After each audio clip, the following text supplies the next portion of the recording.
The Lord is my shepherd, I shall not want. He maketh me to lie down in green pastures. He leadeth me beside the still waters. He restoreth my soul. He leadeth me in the paths of righteousness for his name's sake. Yea, though I walk through the valley of the shadow of death, I will fear no evil, for thou art with me. Thy rod and thy staff, they comfort me. Thou preparest a table before me in the presence of mine enemies. Thou anointest my head with oil, my cup runneth over. Surely goodness and mercy shall follow me all the days of my life, and I will dwell in the house of the most super intelligent power and force of love at the highest levels of vibrational frequency forever. What's happening? Benton here. Trying to keep the noise down. I got this fella parked behind me in one of those Ram ProMaster uh, vans, if y'all know what those are. And he was kind of mean mugging me a little bit yesterday. I don't know. I'm not exactly sure what that was all about. If that's just a generalized, clean cut white boy with a serious, manner and bearing, um, you know, uh, type of hate or attention.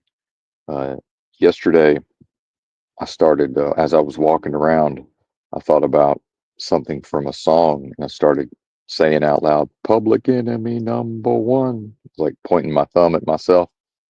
Because I really do feel that way. It's, most days are, in fact, white boy day. Um, it's a strange time. It's as it probably always is. Um, yeah, strange phenomenon, certainly to be, met with such disdain and also fear, right? Um, people on the lookout for ICE agents everywhere. Interesting. Just and just a general, like a whipping up of racial tensions directed towards at least some of the people, right?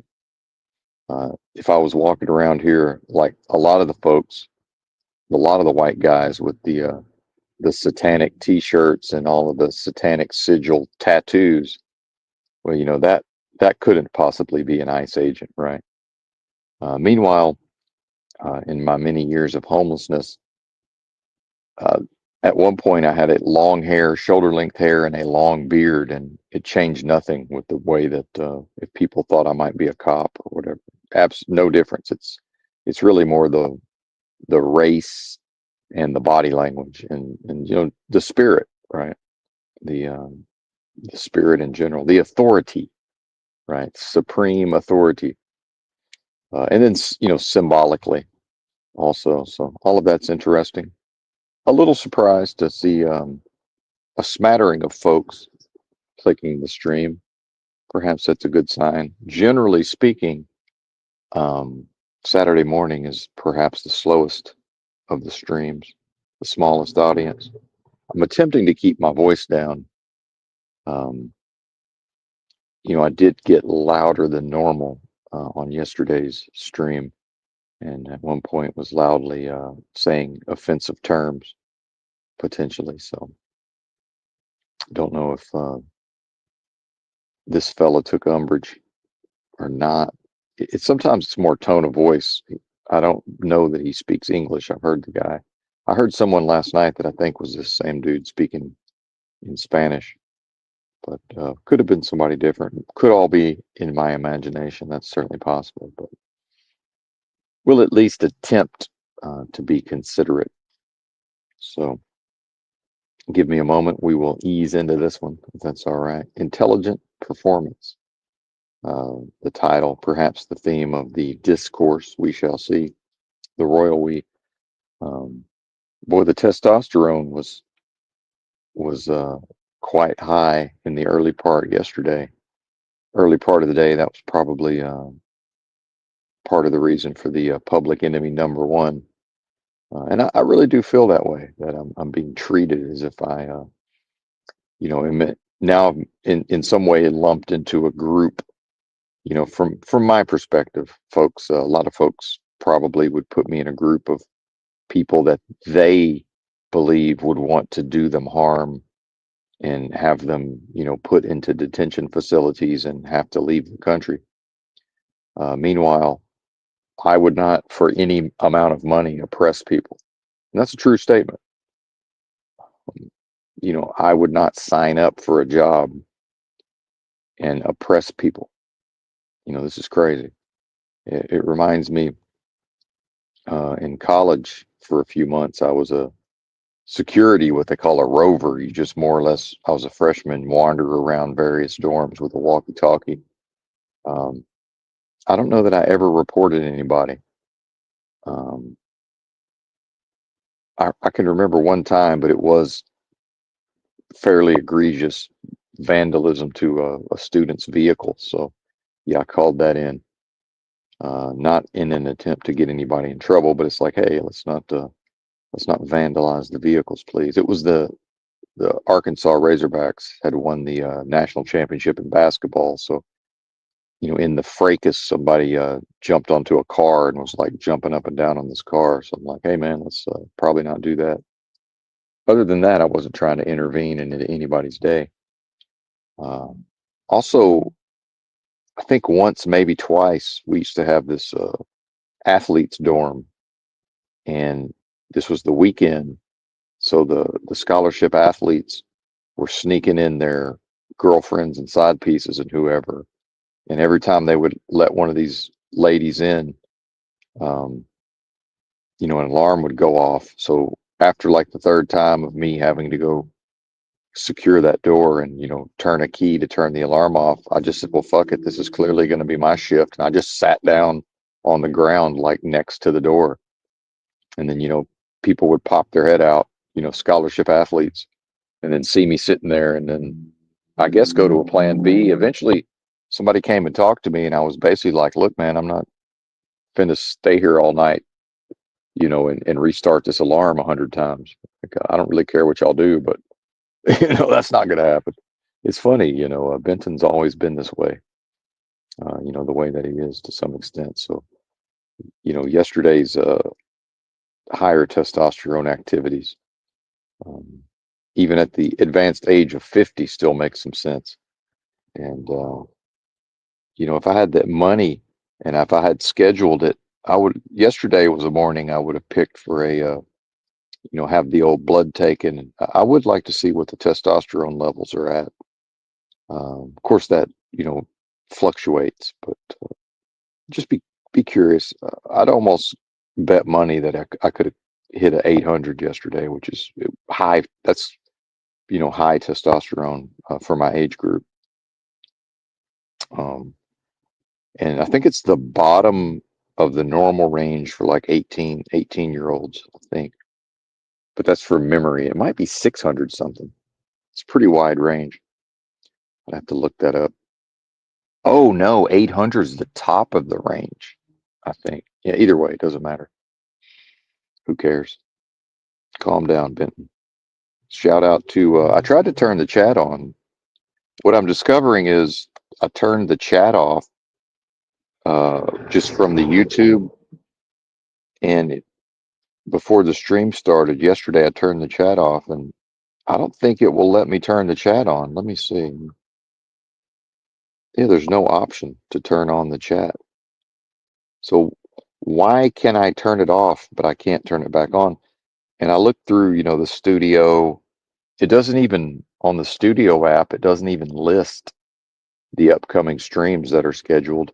And then in the YouTube app, if you schedule the stream through the YouTube app, it will show up under this little calendar button to show scheduled streams. But when it's scheduled through StreamYard, they don't show up over there. So I don't know what's going on.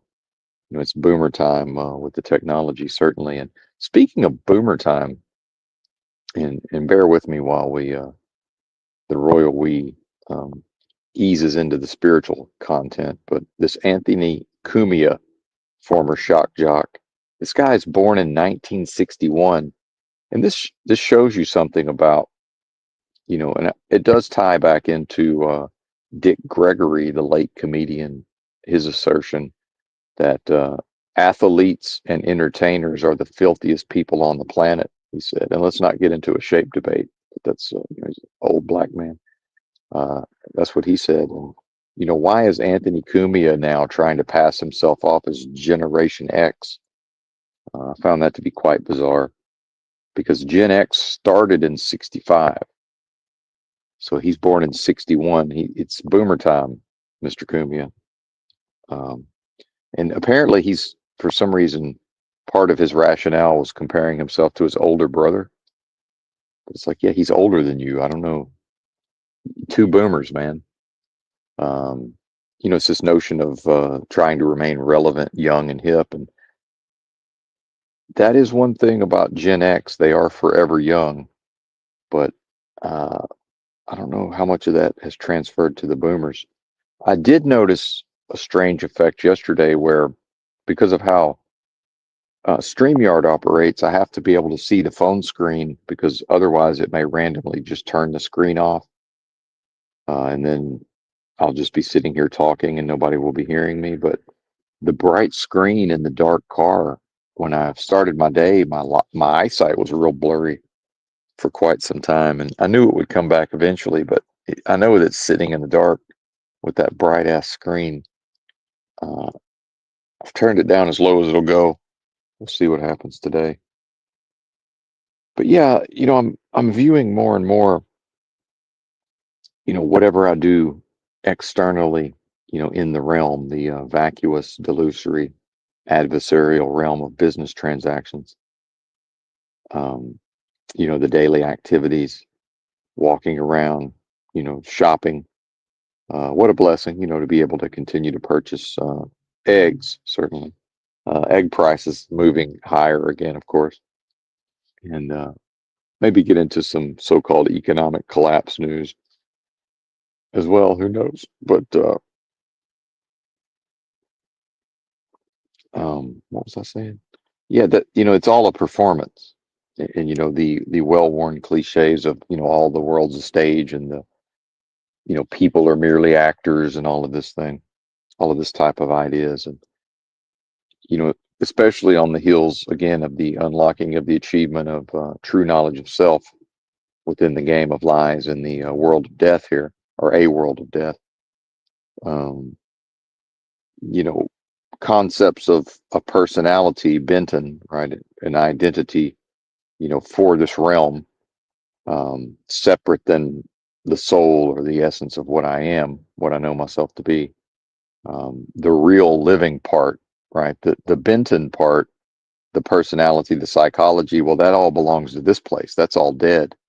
So then the notion of in the world, not of the world, well, is that not a matter of proper identification? So it seems to me that to be too identified, or to be identified with the personality, the psychology, the so-called ego, that is to be in error or so-called sin, having defaulted to improper identification, so that intelligent performance seemingly would be based on being in the world, as far as walking around, going to stores, conducting my business, whatever needs to be done.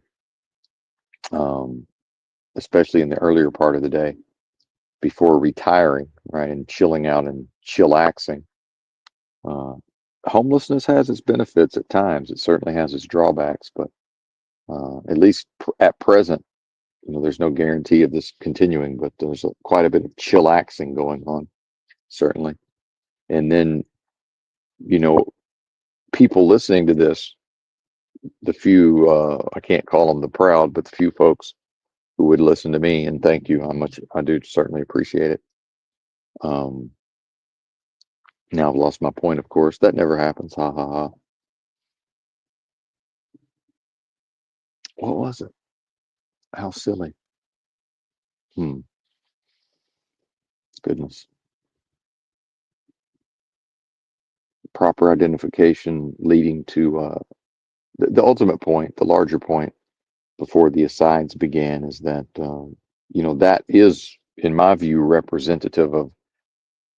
So to back up a little bit, so myself and anyone else who is possessed of at least Nancy Pelosi's MS-13 spark of divinity, also known as this little light of mine, I'm going to let it shine, would then be delivering some sort of performance, on an ongoing basis, moment to moment.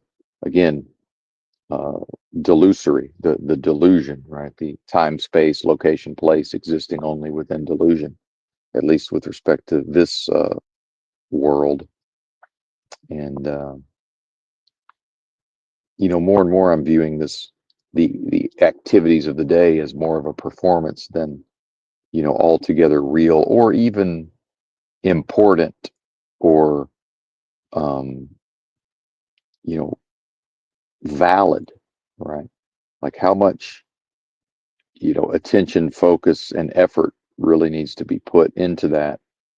And but then when properly identified, which is most of the time, um, the performance is on the basis of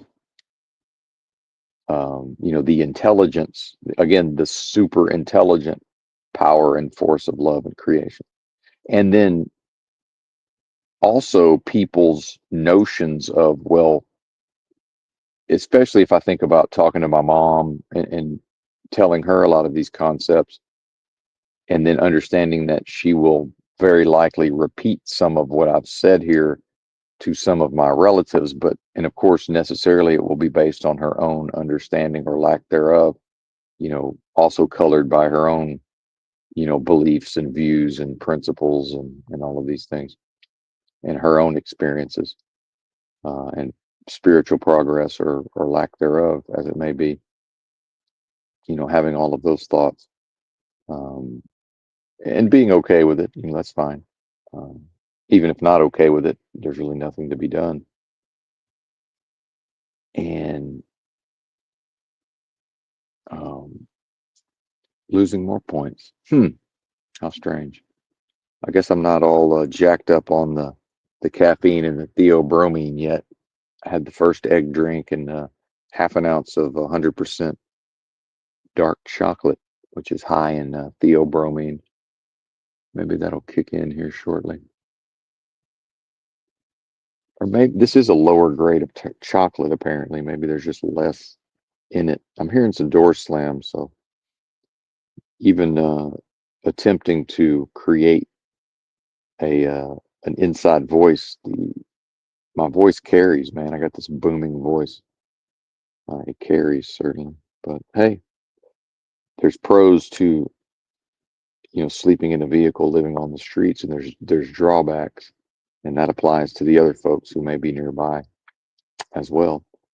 I would recommend earplugs, but I'm not in charge of that, certainly. But yeah, so back to the idea of walking around, and it's a performance, and also recognizing how many of the folks walking around, um, especially the white folks and the black folks, on their phones, listening to their headphones as I typically am, um, not really interacting too much generally, right? And of course, lots of dogs on leashes everywhere. Um, and of course, the dogs, what does a dog do? It constantly seeks to interact with the environment. Um, but the human isn't really doing that so much. And it's not a city thing. This is humans are becoming this way. I understand folks in the middle part of the country, would like to draw that distinction, but I have experience in various parts of the country, and much of which is, and in my life, I've spent way less time outside of large cities than I have inside of large cities. Certainly, that's a fact. So, observing all of this, and a lot of people are just over it. They're really over it as far as whatever's going on, um, in the physical realm. And as we see, which isn't even physical, but, for the purposes of the discussion. And, it seems to me like a lot of folks, and this is not new information, a lot of folks who are able to more or less stay in their apartments the majority of the time are choosing to do that. But then, here we have the dog, bringing them outside to walk around. Right. And man, if y'all seen, with the true crime and everything, I'm into the true crime. There's been a lot of cases of, infants left in hot cars. And there was a case that's still ongoing in Arizona where this guy's wife, he was, I don't know, 30, I guess, somewhere in there. His wife was some kind of like a ICU doctor making bank. And he had some kind of, you know, I think when he was working, he had some kind of high paying job, but now he's staying at home with the multiple kids. I think they had three children. And here's what this guy was doing. And so many of these people, it seems like what are considered to be grown men, and this is not a grown man. See, this is why I draw the distinction between males and men, at the level of a status, which ties into what? A performance, intelligent performance. So he's so, and this is what people would view as upper middle class, if that's a thing, right? Which it's not, but society seems to think that it is. Upper middle class, the neighborhood, the vehicles these couple drives, her income alone, I don't know, probably 500 G's. Uh, could be more, don't know. Could be less. 350 probably minimum. Again, maybe more, who knows. And uh, so this is what people from the outside looking in, it's like, you got Benton sleeping in a car, you have people, Gen Z doesn't want to work. Of course, that's not the reality. It's Gen Z's parents are helicopter parents who were raised by helicopter parents by now.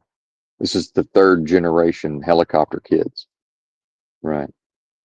Seriously, this is what this third gen helicopter kids that have been helicoptered. So, and it's this notion of, well, the millennials are supposedly on track to become the wealthiest generation. So a lot of these Gen Z kids, and then, how many years has it been of course, the low class, the underclass, the lower strata of those people are pretty much always cranking babies out, probably at more or less at the same rate.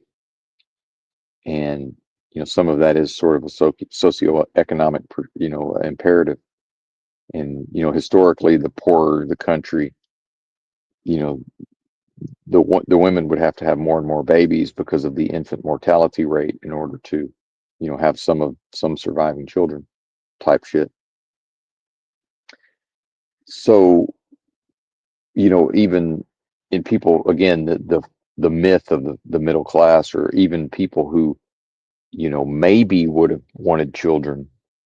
Now, economically, it's like, hey, we can't even afford this. So the idea of the birth rate falling below replacement and all of these things, and then these people having three kids. Well, from the outside looking in, this is what people would call, oh, well, they had the perfect life. And I really just am not a fan of that expression, because it's not ever the perfect life, right? In the perfect life, would the woman be the breadwinner and the man is the house husband? And again, you know, I'm for freedom. People get to choose their own way. I'm talking about what is viewed from the outside as ideal or perfect, right?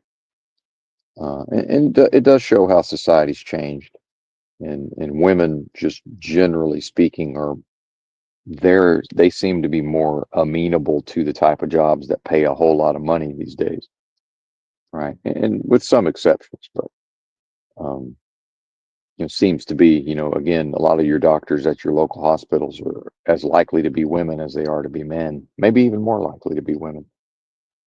And so what this guy was doing, apparently, was he has one of these. it's either full electric or it's a hybrid. But some of these newer vehicles, apparently, the engine will only idle for about 20 minutes and then it turns itself off. So this bozo, because they have a toddler, right? And I'm no expert in children, never really paid them much attention until they at least get old enough to have a conversation with. So, but in a car seat, whatever ages that is. And so if the child, apparently, and some of this is just my own deductive reasoning, that, he goes to the store or does whatever he needs to do in the car and he pulls up to the house. And if he's got the older children with him, which maybe he probably just leaves them at home, who knows? But he can't leave the baby there. I mean, I guess he could, but he's not that, he hasn't fallen that far apparently. So he got in the habit of, and apparently his wife knew about this, the ICU doctor. And this is Arizona summer. I guess this would have been last summer. He would pull into the driveway, if the baby was asleep, he would leave the vehicle running, and then the other two kids would be in the house, or they would, either way, they already in the house or go in the house.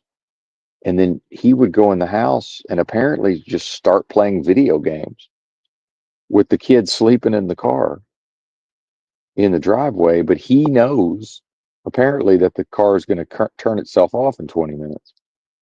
So had he established some habit of checking on the baby every 20 minutes, and then when the baby wakes up, bringing it into the house.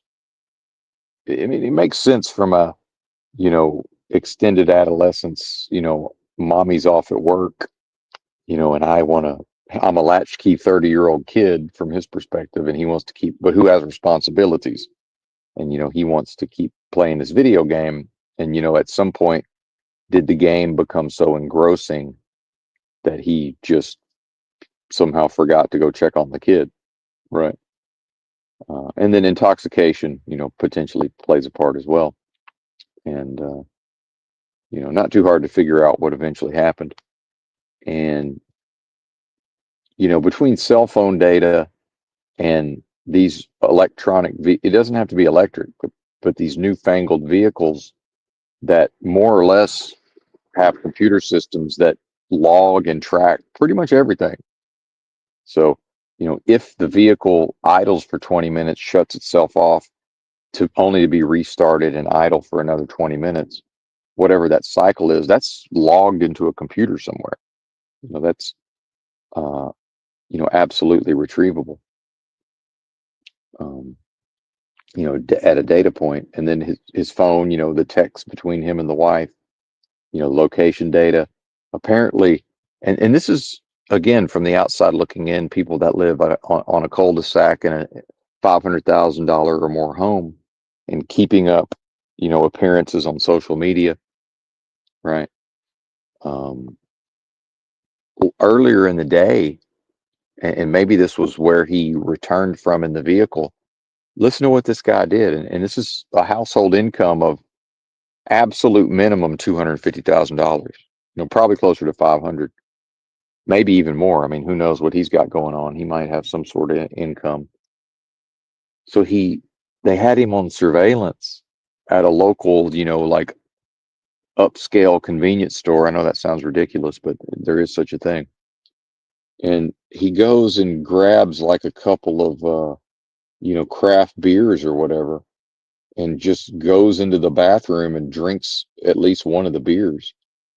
And I think maybe took the other one with him. I'm not exactly sure how that worked. Just shoplifts, right? Uh, Apparently with the kid in the car, you know. And none of this is funny. This is, this is just what humanity is, right? And more, the royal we Benton here. I really want less and less to do with humanity, but not in a, vendetta, or they should be dealt with, or it's none of that. Like, there's no vengeance, you know. In the past there was some notion of, I sure hope, Christ returns and deals with these wicked motherfuckers. But at this point, what's the difference? There's no hope for this vacuous, delusory, adversarial realm of business transactions in the first place. If folks are going to quote, extricate or save themselves from this place, it's going to be individually. And a lot of that is going to be at the level of intelligent performance, in the external. But, just the ideas that these things would even be possibly happening. And, I understand with the social media, the internet, the 24-hour news cycle, you know, versions of this have certainly always occurred, but it does seem to have increased with how narcissistic society's become. And, a person who's responsible and legally speaking, from a legal standpoint, this is a very serious thing. I'm just talking about legally, not even like a moral or ethical or, hey, that's my, apparently my genetics from his perspective. Maybe don't, let it burn up in a hot car, right? And I hate to even, think that way. And this does tie into some of this, the transformation of the heart, the idea of the biblical notion of, the heart being transformed. Because in the past, you know, I could interface with more of these true crime stories, but now it's like I'm actually not visualizing it, but it just the imagining on to some level what that would be like, to go out in that fashion. Horrific. And in the past there was just, that wasn't something that I would, default to considering. It was if I forced myself to think about how the horror, but now it's hard to think about it without the horror being there, right? Um, Nonetheless, it's just, forget about the do the right thing. That's my blood, and it's helpless. Again, sacrificed to Moloch. Who knows what that kid's life would have been like. Um, what about these surviving children? The father's almost certainly going to prison for life. I mean, almost certainly. So you get, I think, daughters that are going to grow up with a dad in prison in Arizona, most likely, or maybe even another state perhaps, with the for-profit prisons. How that's allowed, I have no idea. So-called neoliberalism, I suppose, although that's not really what it's been purported to be, but I don't want to get into that. I'm certainly no expert. And, and this also is, a lack of intelligence just generally on the behalf of the people, because I see this in a lot of YouTube comments. It's like, well, why are things this way? Why is this court case unfolding this way? Why are the police behaving this way? And not in this particular case, just generally. And it's like, yo, there's laws. And some of the cases are so bad that there's people saying, like, like, why even have a trial? Like, I don't know, why are they treating, why are the detectives who are about to interrogate this guy, why are they treating him so well? Well, they're treating them well and talking to them some type of way because the interrogator's job is to get a confession. Even in an airtight case, they want that confession. They want they want the person to inform on themselves, period. This is what they want.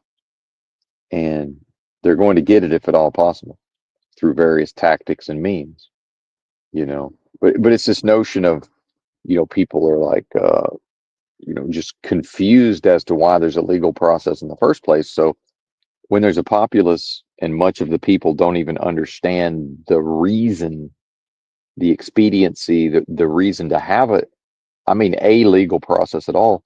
So why would people who think that way, why would they understand that their actions carry a legal liability? And I'll tie it into myself. My father was going to move into an apartment in Fort Smith, Arkansas, and in fact eventually did. And because he's not fully competent in certain ways, or has some struggles, and was in a bad place psychologically. His third wife had done a number on him, and she'd really fucked his head up. He let her do it. So this is when I was real sick, and so in order to leave her, my dad found out about me being sick, and decided to kill two birds with one stone and appeared to help me by, we ended up partnering up in a motel for like a month. And I was on bed rest. I would do what I could do in the early part of the day, and back in bed by like 4 p.m. So basically, yeah, out of bed at 4 a.m. and back in bed by 4 p.m. 12 hours. It's fairly standard. I'm kind of living that way right now to some extent, but sick, needed to be in bed for at least 12 hours. And so because he screwed up the apartment search, and he'd put a deposit down on an apartment, and then they told him a certain date, and then it turned out it was going to be like a week longer, and he got frustrated and was like, okay, fuck it, don't worry about it, give me my deposit back. So then he had to start over with a completely new, apartment complex, right? So that delayed, and then I was going to stay with him at least long enough to be able to go back into truck driving and in his apartment, which is what happened eventually. But there was a week where me and him ended up pitching a tent in Fort Smith, actually outside of Fort Smith. And I've traveled around, and I've slept outside, and I've traveled, so I know various sites that can be used for camping. And especially if a person has a vehicle, it's more difficult to find a camping spot where you can park a vehicle and pitch a tent. But I knew of one, or maybe maybe I found one. No, I discovered it previously in a one of my hiatuses from truck driving. Even with money, I would often choose to pitch a tent instead of paying for a motel, even if I could easily afford it. And I like camping. I enjoy it, and I don't mean like let's go on a camping trip. I mean just woven into the lifestyle. I enjoy it. I've developed a lot of skills around camping. But this is like almost on an interstate, damn near, like the on ramp to the interstate is within 50, 75 yards of the tent, right? But it's so heavily wooded, it can't be seen. So me and him were there for like a week, but it was this horrible heat wave, right? It gets really fucking hot, especially in that part of Arkansas. And even as sick as I was because of the homelessness and just all of these things, I was able to get through it. And my version of get through it is, you make sure you got the mosquito spray because it's Arkansas, and you drink water all day and sit in the motherfucking shade. And, in the early part of the day, you go charge your devices and download, or, I don't even remember what our internet situation was, but you get everything squared away early in the day, and then you just pretty much wherever you are, right? And maybe venture out into the heat, maybe not. And this dude couldn't fucking hack the extreme weather conditions. And I know this is a long way around, but I understand that he's a senior citizen.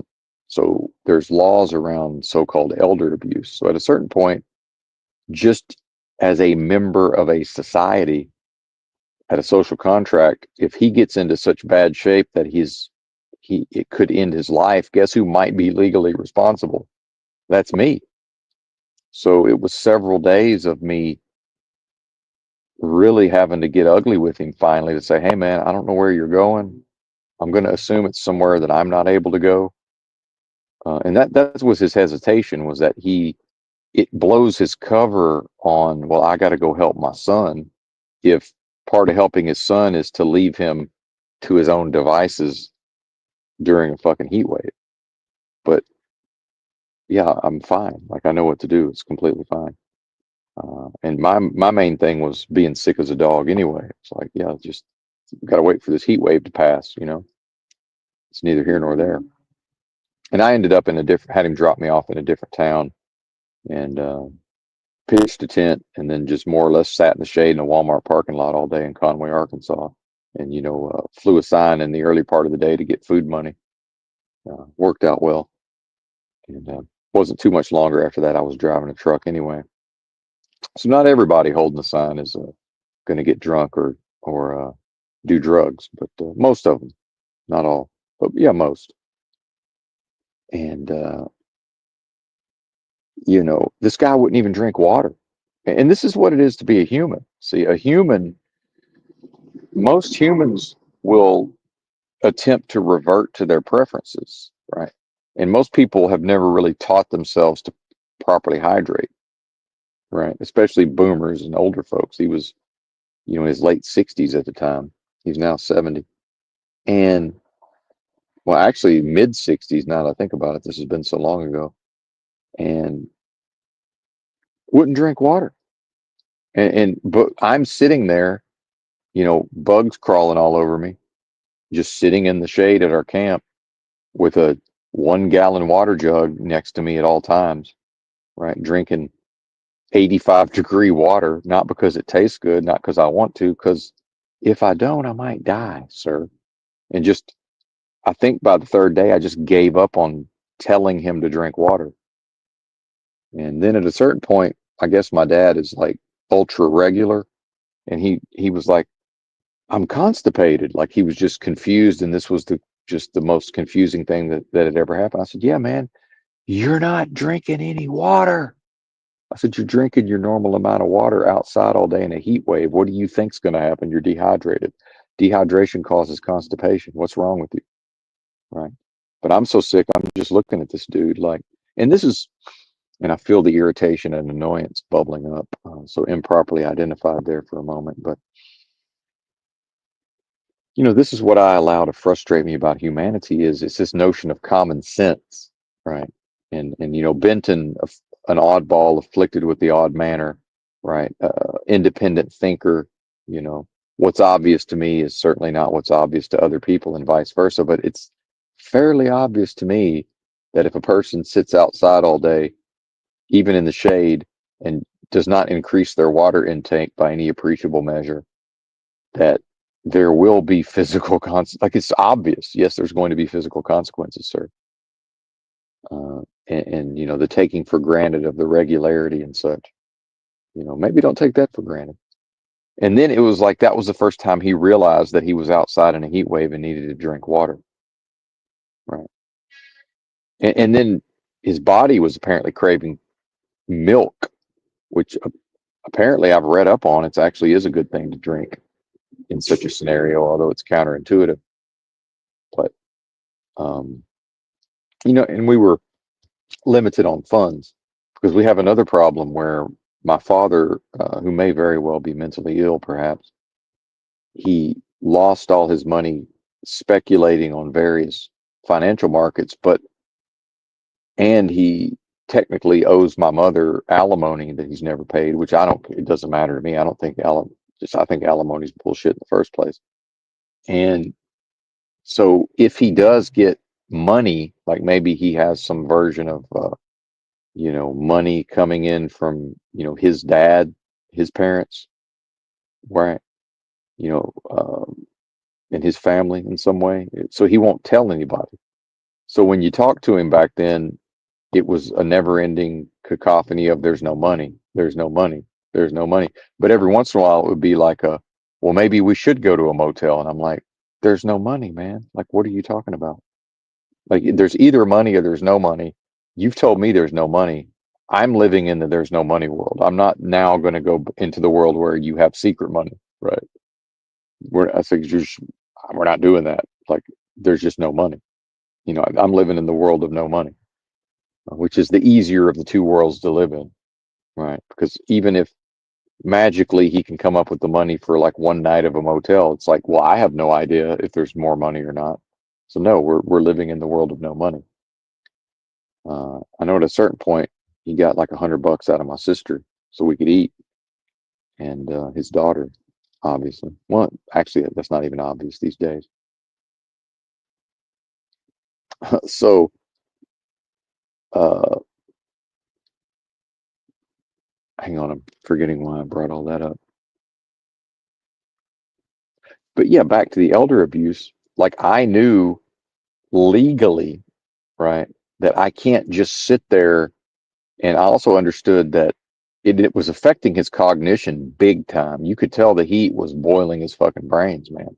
Like this dude's brain was already on the fucking ropes, and because of already pre-existing issues, then which are undiagnosed, and then whatever his third wife did to him, I never met her, and um, you know, then this very physically demanding situation that he was in no way prepared for physically or mentally. Or again, my dad's a puss. I mean, I don't know how else to say it. He's a fucking puss. It's just what it is, right? Um, you know, with my mental strength, I could be 65 and not have necessarily taken care of my physical health at the level of to be able to go into a survival situation, and I would still be able to survive. You know, this dude, he's just a puss. I mean, it is what it is. I don't know how else to say it. And maybe he wasn't as a young man, and he is now. It doesn't matter. He's a puss. And um, and again, the preferences. This is what it is to be a human. Again, common sense is, yeah, you're going to need a minimum of a gallon of water, the absolute minimum. I was probably at two. It's almost 8 liters of water a day, right? That minimum just to be. And he's, lest we forget, much larger than me. I was, what did I weigh back then? I don't even know. No more than 140 pounds, probably less. I think I was probably 125 pounds. He's double my weight, you know. It's going to need more water. Won't drink the water. No money for ice and ice bags, They would have melted right up anyway. I think we had an ice chest, though. I mean, seriously, this is what I'm talking about. And can't figure out to drink water. And eventually I just had to yell at him until he left, which is, again, I was in a physically so sick as a dog state, to have to just yell at somebody, to yell at my own father until he packed his shit and left. Right. It happened like 2 days in a row where I yelled at him enough that he agreed with me. And this is what I mean by his brains were being boiled and his cognition wasn't working. It was like 2 different times I got him to agree, but then he just wouldn't leave. And I know what it was is he didn't know how to solve the problem of, oh, I've told everybody I have to go rescue my son, but the real motivation was to have a reason to get away from his wife, right? To extricate himself. And I knew that was what he was doing. I'm no dummy. And I didn't care. Who cares? Whatever, man. Um, let's team up. That's fine. And he finally fucking left. But why did I run him off? Because maybe I don't care if he fucking dies. Because when I call 911 and this fool's crashed out, get the defibrillator, let's shock this motherfucker. He's either going to shock back to life or he's not, right? Now I'm on with 911 having to do chest compressions and waiting for the ambulance to get there and trying to describe where this is. And, it's this exit, it's in the woods, but there's a parking area, park in the parking area. There's a little bitty trail, walk up the trail, or I'll meet you at the fucking parking lot, whatever that's going to be. But I can't really do the chest compressions while I'm walking up to meet. See what I'm saying? Like all of this. And then meanwhile, at a certain point, and I'm imagining body cam footage of me just sitting there talking to the cops. Oh, but never talk to the cops, right? And then I'm like, okay, so next time you get pulled over in traffic, are you just going to sit there and look at the cop and just mutely say, because it's not even possible to never speak to the police. It's not possible. I've done it. I got pulled over one time and just sat there and looked at the guy. But yeah, not everybody is. But see, I have certain antisocial traits to my personality, not the disorder, but yeah, a person needs a smattering of antisocial traits to just sit there and look at a so-called authority figure and say nothing after having handed over the license and the registration, just sitting there and looking at him while he's talking, you know. And got written a warning, and I was angry. I was so angry because I knew that that's a speed trap, but I got into a discussion with my wife at the time, and it was a 25-mile-an-hour zone, and now I'm telling two stories at the same time. But I just mistakenly went fast enough to get pulled over, and then man, my blood was boiling, and I knew if I opened my fucking yap, it's gonna go from bad to worse. So I just sat there and was like, he's gonna do whatever he's gonna do anyway. Um, and he went back to his car, kind of confused, and then my wife was like, "Don't you say anything, don't you?" Because she knows how I am. I was like, "I'm not. I'm not gonna say anything."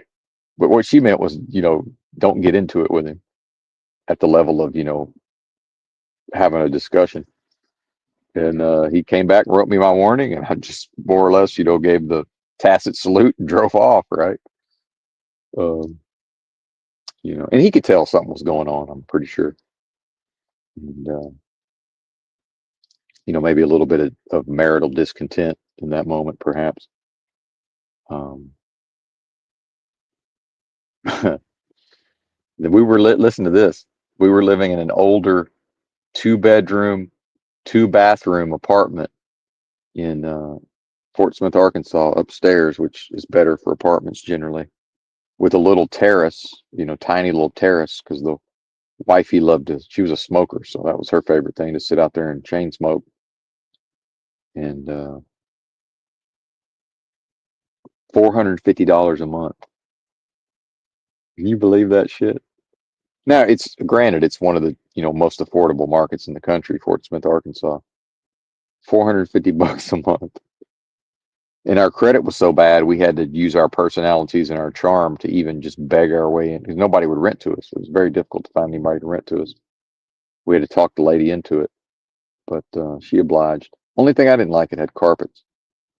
And if there's any fellas, and it's mostly fellas listening, that was the apartment where I created my website for my podcast, my dating and relationships podcast, where I famously locked myself in a room for 3 days and banged my head on the keyboard and figured it the fuck out. And the reason why there was a room to lock myself in is because it was a 2-bedroom. So I had my own bathroom back there. I had nothing on the walls. There was nothing in that room except a computer set up, a computer desk, a chair, and a computer. Nothing else in there.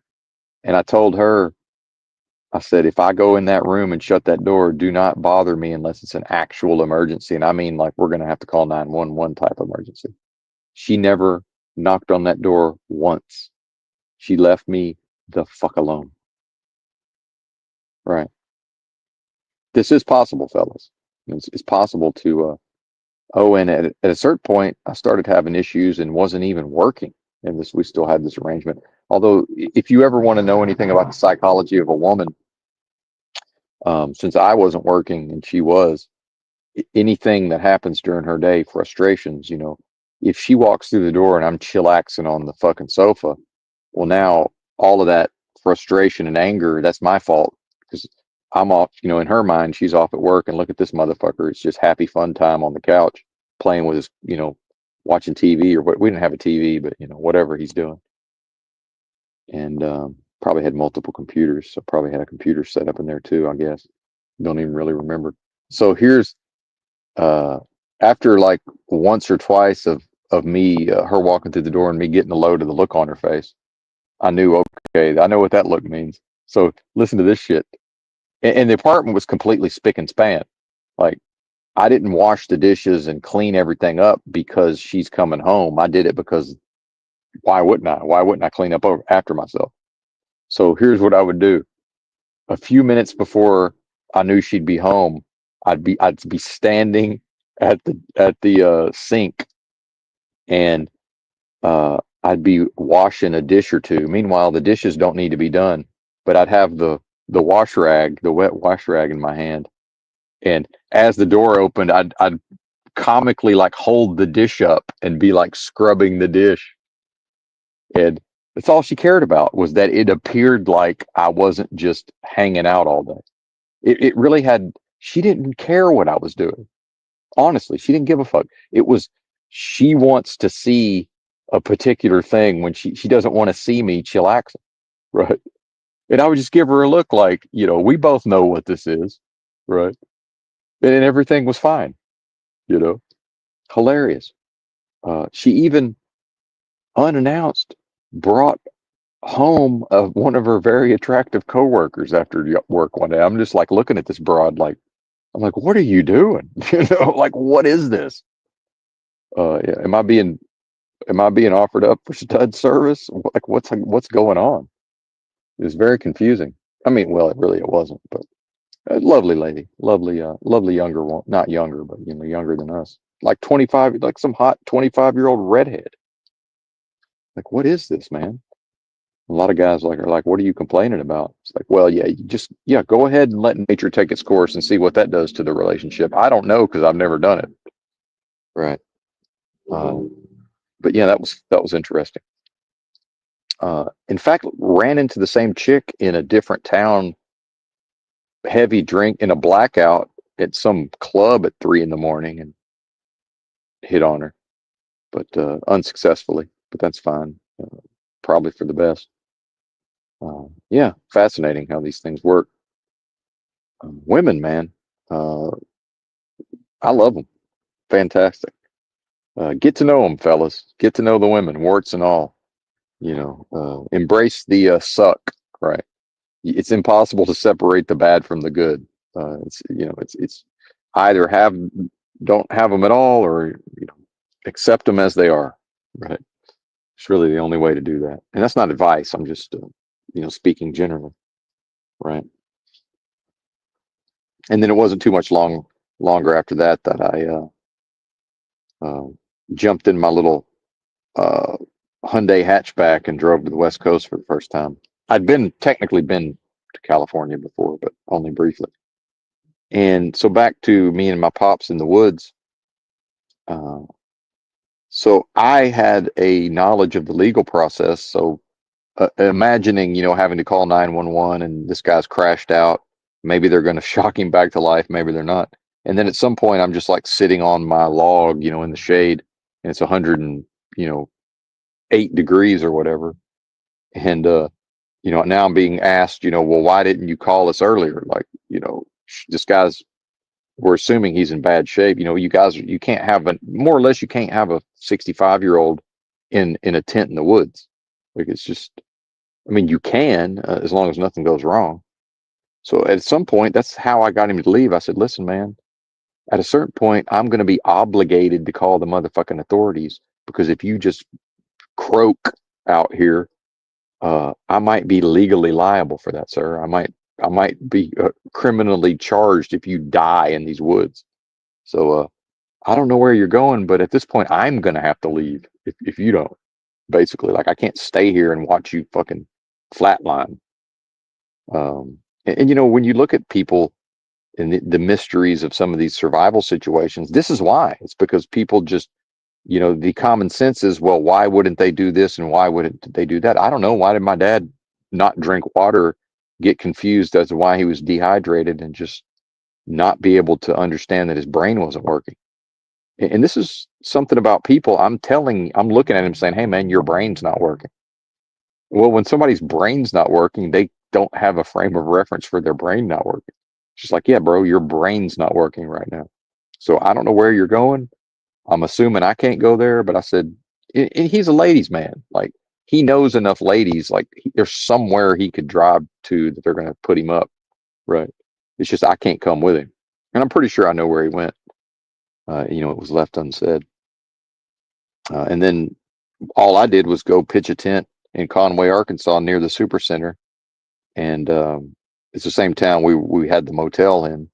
And I just sat in the shade of the Walmart parking lot all day and listening to my phone. Like, what else is there to do? Right.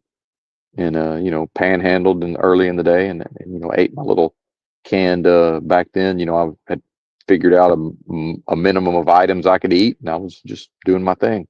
No. Oh, and back to common sense, had no appetite. Right. No, had no appetite. And food made me sick, but I knew I have to eat. Right. Not because my body weight was already dropping, and it's like had dropped. Unexplained weight loss is a big time indicator of serious illness. This was like round 3 of unexplained weight loss. I had no choice. I had to eat food.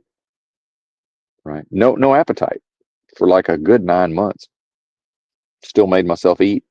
And if anybody's even listening to these rambling stories, I guess, who knows? I'm trying not to. I got my eyes closed. I'm trying not to. Every once in a while, making sure we're still online here.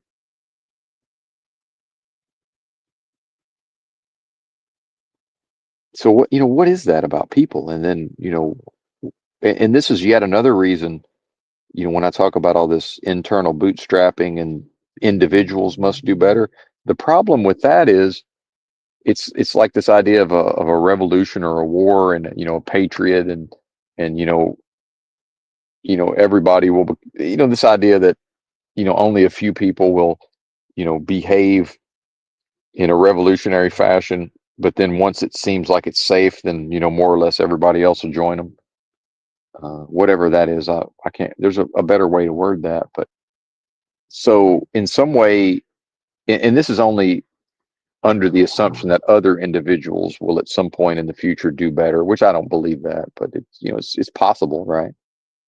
So to be a person who's done these things, it does set me apart from the rest of the people, and I already didn't fit in to some extent, right? But really good at gaining attention, really good at taking the spotlight effortlessly, trained by a cult to be able to speak to strangers and engage them in conversation and all of these things. Um, so now, most of the time, avoiding people as much as possible, right? But also wanting to be like, the people at the stores where I go that I see repeatedly, want to keep up a good rapport with them if possible. And, all of these various things. It's just the whole thing. And so now we're back to intelligent performance, right? Now we're back to intelligent performance. And, there's much less desire to lecture these people, you know, uh, especially under these we're all in this together notions. It's like, no, man, it's dog eat dog out here. It probably always has been. It's every man for himself, and it probably always has been, you know. But then back to the family stuff and the responsibility, and back to the guy, leaving his child in the car because the kid's asleep and he doesn't want to risk. So going back to the Arizona, you know, the dad with the three kids and the emergency room doctor wife, who's who's shoplifting craft beers, IPAs, as I recall, from the the local upscale convenience store. Because remember, he's driving up in a certain type of vehicle. Probably the wife he goes in there. They may know the clerk to some extent. And they may have a rapport. It's probably close to their house, and the dude's just taking beers off the shelf and just walking into the bathroom and drinking IPAs. You know, like, what is this? Um, I remember I worked at a convenience store, and this hardcore alcoholic would come in every morning for like he'd buy like three of these 32-ounce that's quart cans of Miller High Life, and his mom would drive him up there. He was like 40 something, and he would get the key to our outside bathroom, and he would go in the bathroom and chug at least one of those motherfuckers, maybe two, and then mom would drive him back to the house.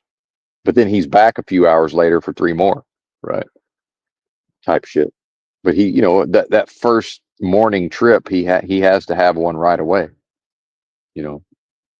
Um, and increasingly, but these are people who are visibly in the convenience store example. When I worked at that convenience store, this was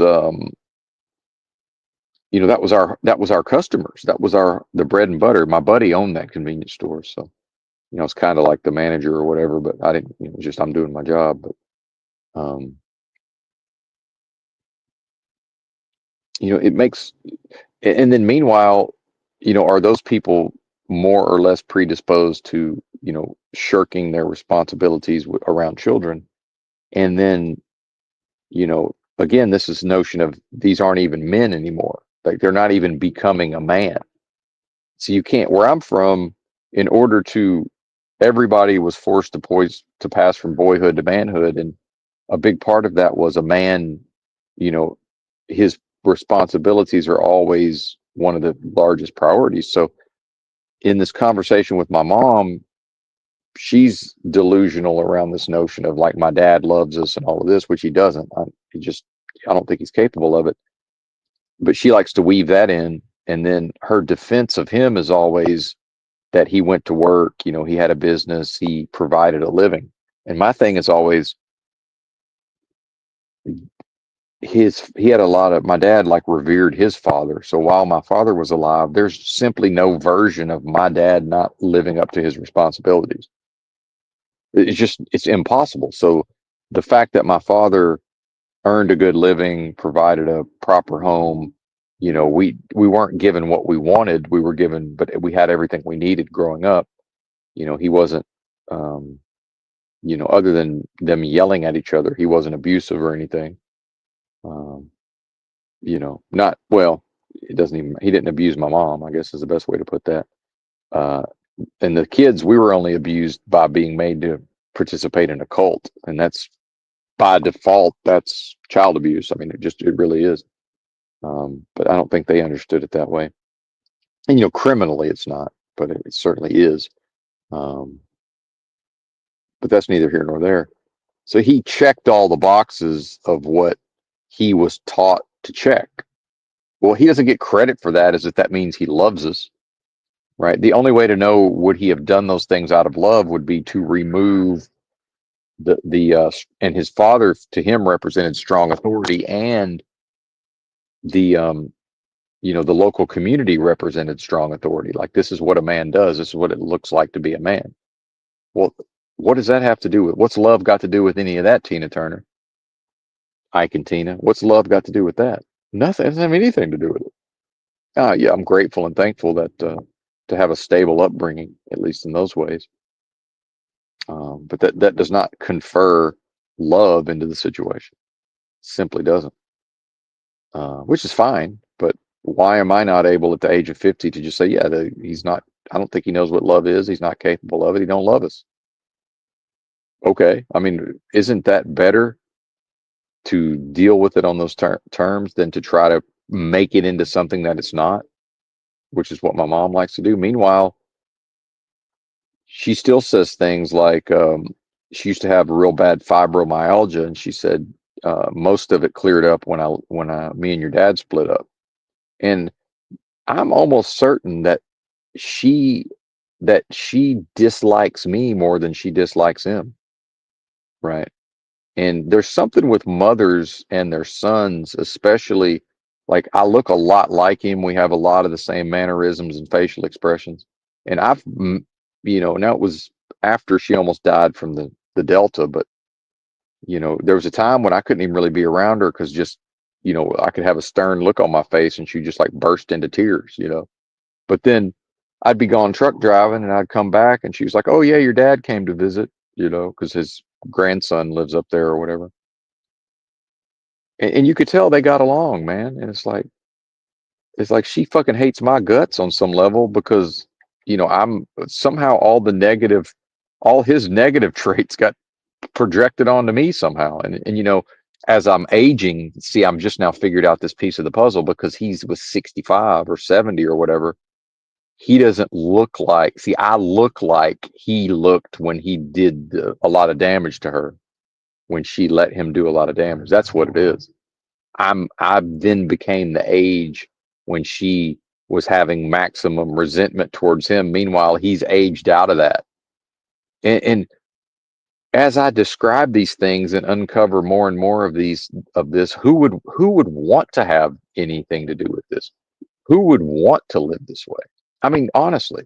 So this idea of, it takes a village, and, it's some notion of tribal society. Well, humans of the past didn't necessarily have this nuclear structure. And it's like, yeah, the men knocked up the women, and then, but just sort of the children being raised communally, and probably the mom of the particular baby just naturally would care for it, but then the other women would help.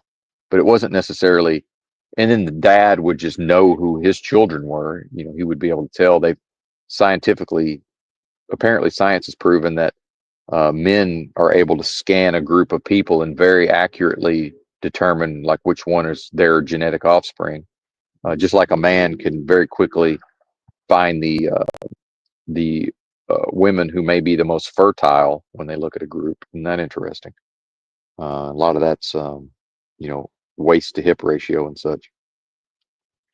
And again, if any of these studies are to be believed, but you know, on some level, like under the more, again, this is intelligent performance, and this is knowledge is power.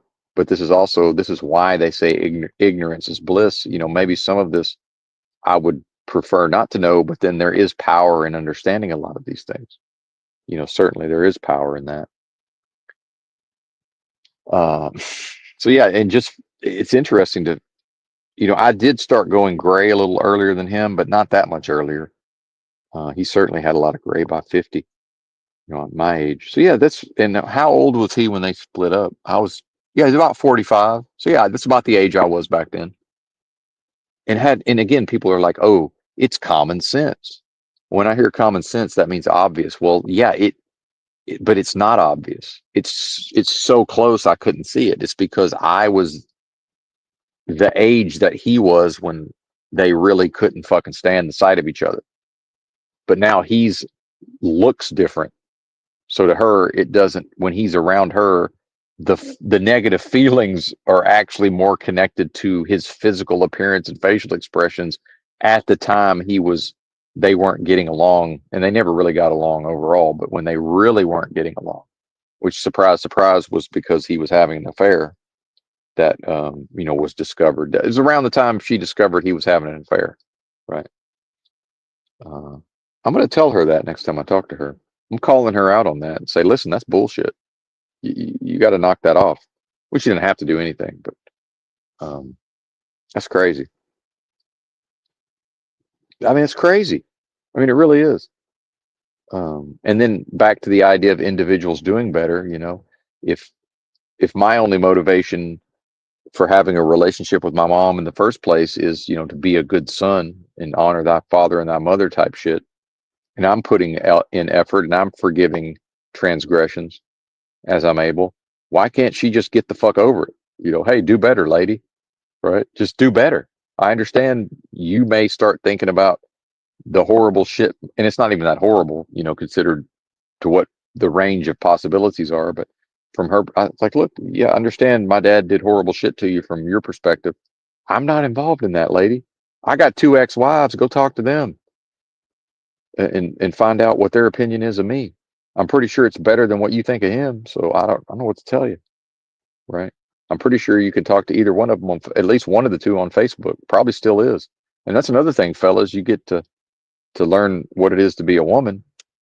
Dude, my second wife probably still talks to my at least one of my two sisters. It's hell, we split up like 8 years ago.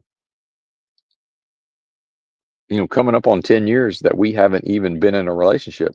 I'd bet money they still talk to each other, right? And you know, this is just what women do, man. It's not good, it's not bad. It's just it is what it is. Again, being a man, being able to just accept a woman as she is a very difficult thing for a fellow. Something I was able to do and benefited from it. But and then now let's tie this back into notions of familial love, and I'm calling bullshit because society, you know, and Moloch's machine probably gets a lot of mileage out of this idea of, you know, well, family togetherness, you know, blood is thicker than water, you know, just the assumption that if there's a family, there has to be love. No, there doesn't. What's that based on? We got this. I'm talking about this case out of Arizona. This guy's leaving. This guy loves a video game more than his own flesh and blood, and that's based on his own actions. You know, no hyperbole, right? You know, meanwhile, um, you know, outside of legally, you know, I would have, if my dad wouldn't have left the woods there, and I had no legal liability, then, you know, certainly I would have gotten him medical assistance when it became, and it was coming to that point. Like the rubber was about to meet the road. I'm definitely going to get him medical attention. It was just at this point, it was like, at a certain point, it's like, bro, we can't both be here because if you crash out and they got to, you know, fucking medevac your ass out of here, I might have a court case. Like, I'm not having a court case. You know, that's not an option, sir. So if you don't get the fuck out of here, I'm leaving. Well, and then my dad is hilarious. Well, where are you gonna go? It's all this concern. I'm like, I'm homeless, motherfucker. You think I don't know how to go be homeless? Are you crazy? Like we're homeless in the woods. You think I can't walk out of here and go be homeless somewhere? Like, what is wrong with you? You know, like at a certain point, I'm just looking at somebody like, how are we even having this conversation right now? And something I managed to mention every single stream, that's waking dream, surrealistic notions of unreality. I'm looking at this dude just, you know, is this a dream? Can somebody pinch me? Is this real? Am I awake? Like, what is this? Well, where are you gonna go? What are you gonna do? Motherfucker, I'm an expert in that. Like, I had, you fucked off your apartment and you're dependent on me at this point. You ended up in a tent in the woods because you probably couldn't have figured out how to go pitch a tent in the woods properly and be able to park your truck. Like maybe he might be the type to think, oh, I can go pitch a tent here, and then he comes out the next morning and his fucking truck's gone or whatever. Because he just thinks he can park. You can't just park anywhere. You know, what's going on, bro? Or somebody, it's a high crime area and somebody broke into it or whatever. He's clueless. You know. Um, and yeah, he's so not a father that I don't even mean to, and I call him bro when I talk to him now, or brother. Like that's not a good sign. And I guess I'm just venting about my father now. And but then see the responsibility still kicks in sometimes because he was so indoctrinated to be responsible. So I'd visited him truck driving. I visited him at his apartment, and I just like mentioned something about my life, and he goes into trying to give me guidance. And I just looked at him. I said, "Man," I said, "you didn't give me any guidance when I was a minor. Like, can we not start now? Like, I'm fucking 45 years old, man. Like, what are you doing?" I did not ask for your advice. You know, he's over there like looping into problem solving and trying to give guidance. And I'm like, I'm pretty sure out of the two of us, I'm more capable of solving whatever this is than you are. Like, what is this? But it's just his own notion of his role and his responsibility. It's like, yeah, man. But then see, since he appeared to be responsible when I was a child, there was no body there to check up and to see if I was actually being properly guided. And in fact, that was the reason for the church going. Part of this was when I was, first born or whatever, my parents, you know, especially my dad wanting to be viewed, right? And this ties into some of the social media, even though that wasn't a factor yet. It's needing to be able to portray a specific image to the community, right? And to be seen as responsible. But it doesn't matter if he's actually doing the right thing for the family or not. See, that's completely detached. And again, an actual classical narcissist, most likely. So what does he care? I'm just an extension of him anyway, from his perspective, although he doesn't know that. So like, who cares about the guidance? So I'm like, hey man, just let's not start that now. What is this? And why would he want to be around me? Like, who would want to be around who would want to create a Frankenstein and then deal with Frankenstein? I told them that. I told my parents that at some point. I said, listen, y'all the ones. I said, y'all are Dr. Frankenstein. Now you got to deal with. You created this monster. Now you got to deal with it. I mean, you don't have to, but it's like this is what you're dealing with. I'm just telling you to your face what's going on.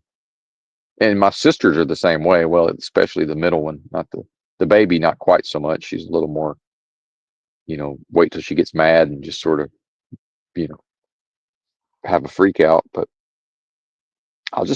me and my middle sister will just tell you to your face what it is and let you deal with it. Right. Which is funny because that's way more tolerable from a female than a male for whatever reason. But yeah, I guess I'm done with all of that. But it's still fascinating to me to tie in the social media aspects of the life as portrayed on social media, juxtaposed with this father who would be viewed as responsible and some version of the American dream. High education, high income, 3 children, right? Homeowners, you know, She's got she's a doctor, making a high income, and then society views it as, well, she's helping people. Well, if she was the ICU doctor during the pandemic, she was also a mass murderer. So, what's the type of person who would, in order to serve a corporation, the hospital, right? And this ties into some of the Luigi stuff too. So the corporation knows psychologically what type of people they're hiring. And I know there's a specific female content creator in the so-called truth community who, her father was a doctor, and she's talked about how these corporations and the medical establishment in general, actually, they select as much as they can for people who have these elements of psychopathy, sociopathy, antisocial personality traits. They need people who will do what the corporation tells them to do, even if it's not right morally or ethically, such as being an ICU doctor during the pandemic and knowingly murdering people. And that happened all across this country. It's not debatable. They knew that the protocol that the computer system spit out for how to deal with each patient that had COVID, first you send them home, then they come back and hook them up to the vent, lay them face down until they die, right? So these doctors knew that they were killing these patients, but they also know in a corporate structure that if they access their own morality, the corporation is going to either move them to a different role or replace them entirely. Meanwhile, they're probably trying to continue to climb the corporate ladder. So their paycheck depends upon them doing whatever the course of treatment is. So if the hospital's owned by like United Healthcare, UHC, that was the Luigi, supposedly murked the CEO, right? So the CEO of UHC, he's in charge of a large corporation that, again, what is the corporate structure about at the top? Well, it's about competition is a sin, and it's about consolidating the size of these institutions such that eventually the institutions become so powerful that they can just say, "Oh, look, Ben Askren, the former UFC fighter, and maybe he was, I don't know, I thought he was retired, who knows, but this guy ended up with MRSA in his lungs somehow and needed a double lung replacement." Well, the survivability is so low and the cost, but you have a trained athlete who's still at a certain age. I think I don't know, he's not that far, mid to late 30s at the most. I don't know how old Ben Askren is, but and I'm not really a fan of MMA overall, but I don't really follow it except casually enough to know who this guy is before this happened. I knew who he was because he fought a guy that I actually used to like to watch sometime, but it doesn't even matter, um, that part of it. So his coverage is supposed to cover this, but then, somebody that works for a corporation somewhere, somehow, feeds the information into a computer, and the computer says, well, you know, however many numbers of these procedures have been done, and then here's the survivability, and here's what it's going to cost at a minimum. And the computer just says, no fucking way, Jose. And it doesn't factor in that, well, this guy probably will survive it because of his mental strength, number one. He's some version of a warrior, as goofy as the guy is, and he's done a lot of dumb shit, but this is a warrior, man. And physically, he's in better than average shape, from all the training. And it looks like he's going to, who knows, and then they say, even if the person survives, it's like they only live like another 10 years or whatever. But what's that have to do with the contract and the coverage and the healthcare? Right. So eventually, just, some content, somebody paid for his lungs to be replaced, lung transplant, double lung transplant. So again, to me, it's common sense, because knowledge is power. It's common sense to fill my head with the knowledge of what modern medicine is, and to fill my head with the knowledge of what the insurance system is, and to fill my head with knowledge of, well, when these corporations grow to a certain size and they consolidate enough power and money, they don't compete against each other. And eventually they buy up and consolidate the smaller insurers for health insurance. And eventually it's just a United Healthcare, and they um, just do whatever they want. And then again, official fiction. I'm sure it's some version of a psyop or whatever, but and that leads to at least official fiction. Luigi Merkin, the CEO, and then a lot of people thinking that's a good outcome, which it's not a good outcome. But I say it's not a good outcome in a different way. Um, but I won't even get into my own thoughts on that. It's just it would be counterproductive. But let's just say I am a bit of an anarchist at heart, I guess is the only way to put that. Um, and you reap what you sow type shit. But again, I have no vendettas. But it reminds me of being in Austin, Texas before the pandemic, and doing my thing, going to truck driving school, and necessarily being in the Skid Row area quite a bit and walking past an alley where it appeared like 3 Austin PD were handling a what visibly appeared to be a drug dealer quite roughly as they arrested him. And I just looked at the scene and said, well, you know what? If the Austin PD decides to rough up a drug dealer, I guess that's okay with me. And they kind of looked at me, and I just kept walking. Because I'm as a citizen, I'm observing what the police are doing, and if I felt like they were, using excessive force on somebody who maybe, isn't accustomed to, just some random civilian, that's one thing. But it's like, this is clearly someone who's down here, making his living off of people who are most likely going to be dead from these drugs in a few years, right? And they're going to do the drugs whether that dealer is down here or not. And clearly the city is tolerating it to some extent, but I just said it out loud where the cops could hear me. I'm like, yeah, I guess. So that's kind of how I feel about the Luigi thing. It's like, yeah, I'm not really necessarily calling for this to happen, but I guess it's all right. And just kept on about my day. Meaning I'm not going to film this. I'm not going to stand here and say, what are you doing? Let that man go. All this weirdo lefty communist, whatever the leftist communists would say. And since I'm on a roll, let's go with the leftist communism, because the commies got their panties in a bunch about these detainment facilities. And, I can't even hardly look at Drudge without, 6 different news stories of how the detainees are being mistreated in the facilities. And they are being mistreated in the facilities. And I'm against that. But I'm also against the fact that I'm in Los Angeles County. I'm in the city limits of Los Angeles, and I can Google what are the conditions in the Los Angeles County Jail, and they're pretty much equally as bad as the reported conditions in the detainment facilities. Now, again, I'm not there. I don't know what's happening. I'm not planning on visiting.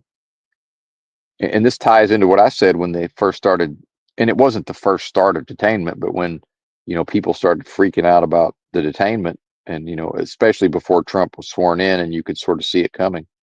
And my thing is like, yeah, as long as they treat them as humanely as people are treated in, the more overcrowded and county jails that have the worst conditions, as long as they're treated at least that well, then what's the problem? Because it's clearly society tolerates, you know, um, and some of these are like majority white counties where it's just they're got white people in the county jail treating them like garbage, um, and really restricting them and overcrowding them and treating them bad, and denying them their human rights on some level. And again, I'm against that. If it happens, if the feds do it to anybody, I'm against it. But I'm against it at the LA County Jail. So you got people in Los Angeles rioting, attacking police, burning shit down, tearing up the city because the communist agenda finds it expedient politically to raise a ruckus about how a particular group of people are being treated, but it's completely fine to treat white people and black people and Hispanic people who are from here, you can treat them just as bad or worse in the LA County jail, and the communists don't have anything to say about that because it's not politically expedient. And meanwhile, the people of Los Angeles County probably could do something about the LA County jail. They can't do a damn thing about what the feds are doing. Nothing. Can't do anything. California could secede. That's about it. And that might it. And the feds may say, well, no, you're not. And might not let California leave. Right. Um, so, and that shows the hypocrisy. And I truly am against that. I don't, there should be some minimum level of treatment. But again, if America tolerates, you know, debatably inhumane conditions in county jails, then that's society saying society's okay with those conditions, meaning, well, if it's migrants and immigrants treated the exact same way, what's the difference? It's human beings being mistreated. How is it bad in one case, but it's completely fine in other cases? Right. See, that's the system showing itself. It's showing what it is. See, because it's the commies proving that they don't give a flying fuck about people. They just don't care about people. And I see that on, you know, and again, I'm really tiring of this left right paradigm. Um, when Alex Jones many years ago taught me about the left right paradigm, I had no idea that, you know, 10 plus years later I would still be speaking in those terms. It's crazy. But you know, nobody gives a fuck, right? Nobody cares. Um, but again, back to the status quo, the social contract, the keeping up appearances on social media with the up to the moment access to the peer groups. Pretty much everybody has to, not everybody, but a lot of people are incentivized to pretend like like they just care about people on that. They don't. People don't like people. People don't care about people. People increasingly will not treat each other properly, right? They just won't, unless to fail to be seen as treating people properly would result in them losing something. So again, we're back to how often is it a negative motivation for the behavior, right? And then back to intelligent performance. And a lot of intelligent performance is when properly identified. Oh, Benton here is not participating in any of that. See, and I meet some people here and there, some street people, and you know, I think sometimes they get an expectation that I'm going to treat them some type of way the next time they see me, but I'm not the most consistent person necessarily, or haven't been. It's been better, right, since the unlocking of the achievement, but of true knowledge of self. But historically, I've had stuff going on, emotionally and in my brain, and deep in thought, and just mulling over various things, and I got a lot going on generally. Not so much anymore, but so I think a lot of these folks start to see me as, well, here's somebody who's going to be nice to me. Maybe they're going to share food with me, might give me $5 here and there. But then if I'm not getting anything in return and I'm not doing it to receive something, what it is that, if one interaction kind of goes bad, well, that's fine. But, if out of the last 3 times I've initiated an interaction and 2 of them didn't go well, now I'm just done with them. Now it's like, okay, I'm just, next time I see them, it's like, hey, how you doing? And keep it moving. And I've even detected some grumbling under people's breath, oh, I knew this motherfucker, blah, blah, blah. It's like, you knew what? I don't respond, but it's like, what did you know? Well, what I know is that they're living their lives like they're like it's a person who's living like a piece of garbage, right? And then again, back to what would Jesus do? And then in the story of the Bible, who did Jesus, in the story, choose to spend his time with? Would it be, these are today's version of those type of people, right? And they're infested with demons. And then see, that's another problem. The demons within them know, they know enough about me and what I'm about, that they want that person to get the fuck away from me too. So there's going to be a lot of sabotage on those levels, but I'm simply unwilling to tolerate very much of this foolishness, if at all. Um, there's a guy here in this part of the city who uh, I'd seen him here and there, and he's a white guy, looks like he's, you know, maybe younger than me, but in his 40s certainly. And you could tell he's a hardcore drug addict, but he's like a big, broad-shouldered dude, and you know, uh, stereotypically masculine kind of guy. And there's men have a certain rapport. He's an actual man, or he was at least at a certain point. And I'd kind of just give him the head nod or whatever here and there. And then eventually we were at the homeless feed together. Maybe the first time I ever went, and somehow we got introduced. So then he would say hi to me when he'd see me, but then he gets on drugs so bad that he'll just be like completely wilding out on the streets. And he snubbed me. All it took was he snubbed me like one time when I tried to give him some food. I was going to try to give him some food or whatever. And if he doesn't want the food, that's fine. But it's like, I'm just done with him. It's just no more. Right? Why would I bother? Why? And they're like, what would Jesus do? Well, I don't know. Something about turn the other cheek. I'm pretty sure, that doesn't mean continue to be abused. That doesn't mean continue to show up for more and more abuse, does it? Am I on that program? I don't think so. If he asked me for my help and I was able to help him, I would help him. But it's just far as I'm walking down the street and there he is, he's not entitled to, the blessing of my presence, right? He's just not entitled. People's behavior, again, intelligent performance. Intelligent performance would be to recognize that, there's no downside to him interacting with me in ways that would keep me willing to possibly help him out here and there, possibly, even if it's just a, hey, how you doing, good to see you type shit, a human to human interaction, right? But then you get drugs and mental illness, and just an inability to, a general failure to launch as an adult, and then all of these various things, whatever people have been through. And it's like, man, I'm not here, to just volunteer myself for, if I'm treated well, that's great. I may choose to return. If not, why would I? And this is sort of what I mean about societies become structured to where it's not about the actual interactions anymore. It's about the transaction, and it's about, you know, does the individual have a potential for losing face, right? Meaning, do they need to perform in a certain type of way, but only for their own benefit, right?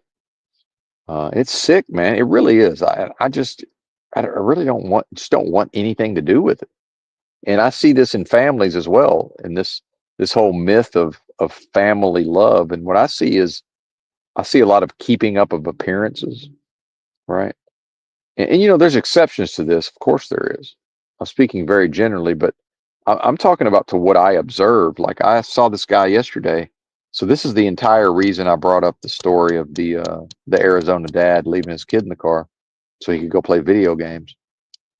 So now there's a dead child because a grown at what's supposedly a grown ass man wanted to play video games. Right? There's nothing wrong inherently with playing video games. It doesn't really matter. But it's the, how is that a man who's supposed to be responsible? How is that his overriding motivation?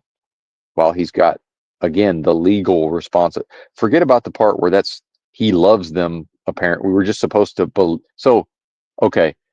Why would I believe at a default level that he loves those children? Why would I just believe?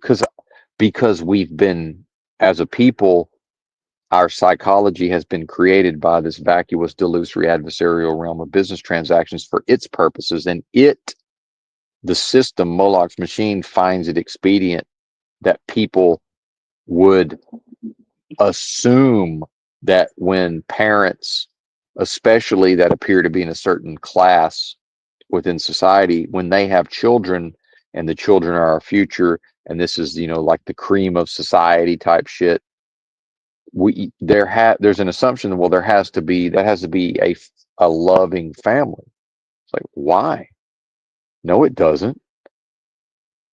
And as individuals continue to degenerate further and further, and then some will blame the jabs.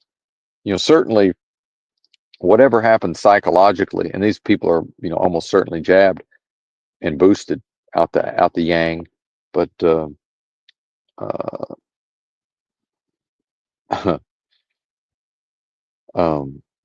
why? Again, common sense. Well, some might say, well, it's common sense that a father loves his children, and I would say, to me, it's common sense that how can we know that until we see evidence of it? And when I see evidence, so if there's one father who drives up from the store after he chugged at least one beer in the fucking bathroom, oh, and he shoplifted, right? That he leaves the sleeping kid in the car to go play video games. See, that he ain't the only one. There's more people behaving in similar ways, and increasingly, it's more well-to-do people doing these things. And apologies for stammering there, but it's deductive reasoning. So now I know, okay, this is a symptom. This has to be present in society too. This is not a one-off, right? This is not an aberration. It's not a bug. It's a feature, right? And so in my world, he doesn't love those children, but he will tell you until he's blue in the face that he loves those children. Guess what? Chris Watts, if y'all know who that is, he claims that he loved his family, right? And he's in prison for ending their lives and their mother's life, his wife and children. He ended their lives. Again, official fiction. Who knows? Could be a psyop. Fascinating case if anybody's never really looked into it. It continues to this day to unravel or to unfold. Uh, Fascinating, certainly. What time is it? Okay, we got a few minutes. And then again, the defense of the indefensible system, because if I was to say all of this to somebody who could respond, there's a ton of people, even if there was a live chat, there's people who have and will or would come into this live chat and defend this system of things. And in fact, having children is one of the greatest motivators for people to defend what I view to be an indefensible system. So what I draw from that is that Moloch's machine and this idea of, well, society has destroyed the extended family and now society is destroying the nuclear family. And that's true to some extent, but why was there a nuclear family in the first place if in the past it was more tribalism and communal raising of the children? Well, then clearly it would be for Moloch's machine's own purposes, the system's own purposes.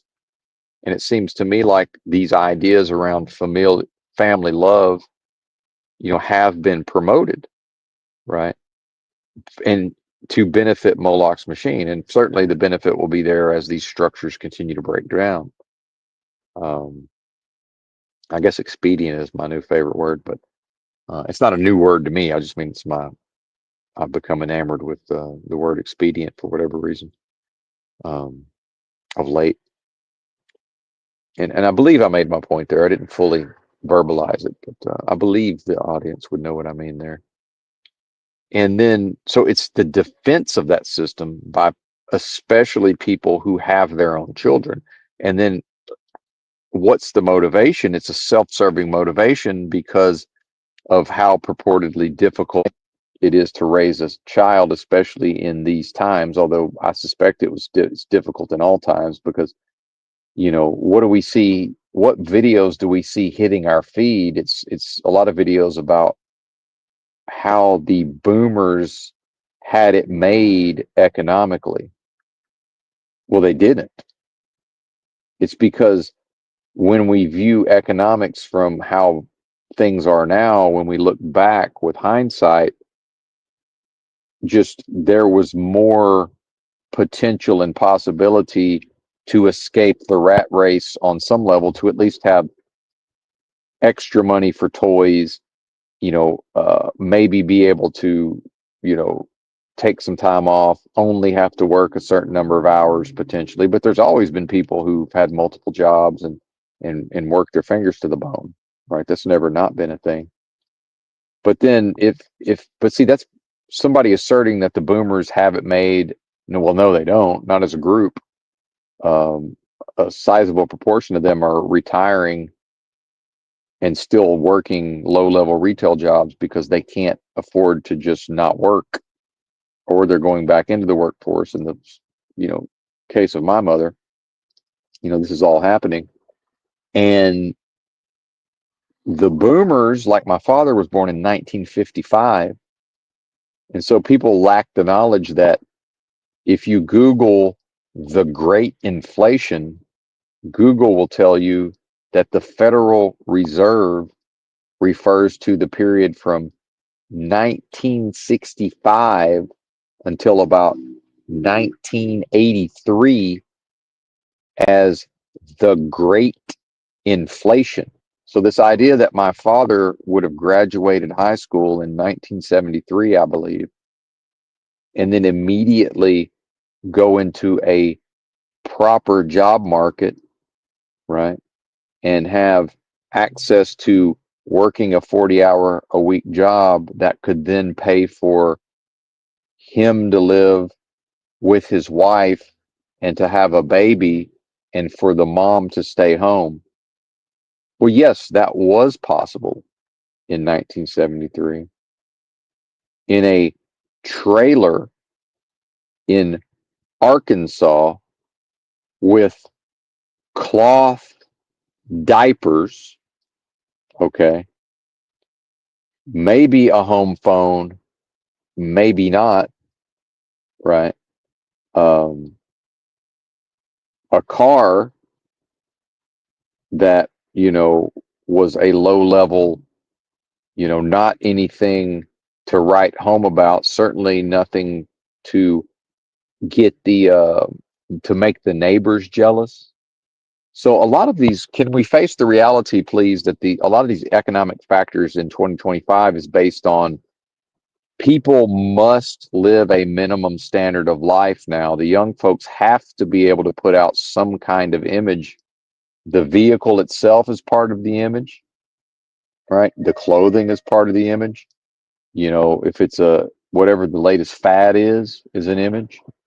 See, none of that existed for the most part in 1973, or actually my father went to college, now that I think about it. So let's say he would have graduated college and he worked and commuted to college. And I don't know. So I was born in 75. My dad graduated high school. So while my dad was in college, I was born. Right. So he was, and I'm sure his family would have helped him to some extent, but, and my mom, who knows maybe she cleaned some houses here and there. I don't fucking know. But so he graduated in 4 years. So what would that be? So by 77, he's out of college. So a lot of this is the idea that Gen Z is getting college degrees and there's no jobs for them, right? And that there's inflation's off the charts. Well, did you know that 1977, when my father was coming out of college, that was pretty much the peak of interest rates in the entire history of this country? So people now, like a big thing between Trump's administration, Scott Bessent. I talked about him yesterday. I won't rehash any of that. But the inflation was so out of control in the 60s and the 70s that the government and the Federal Reserve, they cranked the rates through the roof, almost 18% interest. And that doesn't mean that you go get a loan and it's shockingly high interest. No, that's what we have today. When interest rates, and what I mean by interest rates is the Fed interest. That's their overnight banking rate. And I'm not an expert in economics. This is just I can only really tell you my understanding of it. That's like their overnight rate. This is not the rate that somebody with, just average credit would get. When the bank's rate is 18%, the bank doesn't loan money except to the most qualified. um, there's no credit at that point. It's just, hey, if you think you're going to get a home loan, we're going to need a sizable down payment. We're going to need to see some stuff, right? And then eventually, the inflation got under control. And then Adam Carolla talks about, he graduated high school and he hit the job market and also a boomer. He hit the job market in 1983, and people talk about today's job market. Today's not any worse than 1983's job market. Carolla talks about they wouldn't hire his ass at McDonald's or no Taco Bell. He wanted to work at Taco Bell. And in fact, the title of one of his books was not Taco Bell material. And then he had to go work at McDonald's, right? Fresh out of high school. Couldn't even get a proper job. So folks have forgotten, right? And some of this was back to, my parents in a trailer, literally. And now my dad's dad owned the trailer park and my father managed the trailer park. In fact, that's probably how my parents were able to support themselves when my father worked his way through college, was by, I'm assuming, managing the trailer park. And my dad tells me that he dug the sewer lines himself.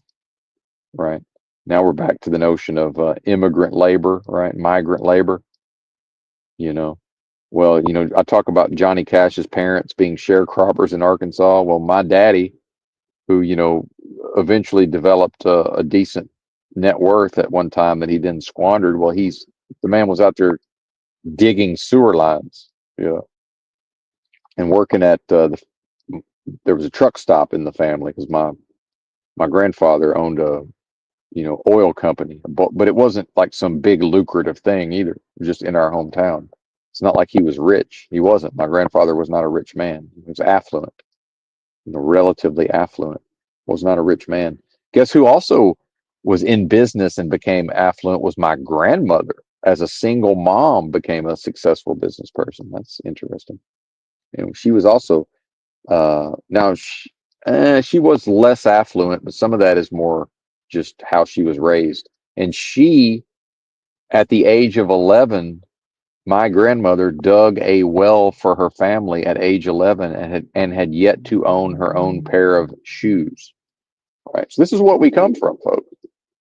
Um, as Americans, a lot of us come from this. And look at how quickly things have changed. And then, so a lot of the fact that, oh, well, these boomers had it made.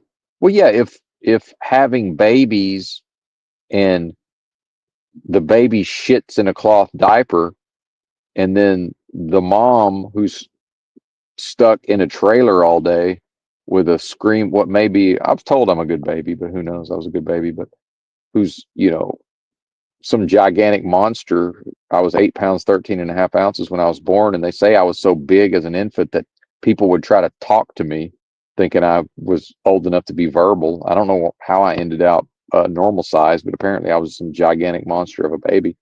Just imagine what was going on in those cloth. Well, don't imagine what was going on in those cloth diapers. Right. And then I hope he properly installed that sewer system. Right? And I'm sure it was, septic tank or whatever. I don't know. Maybe it was city sewer. I don't fucking know, but I'm assuming it was a septic setup. Hopefully old Pops installed all of that properly, because I was there to test it out, certainly.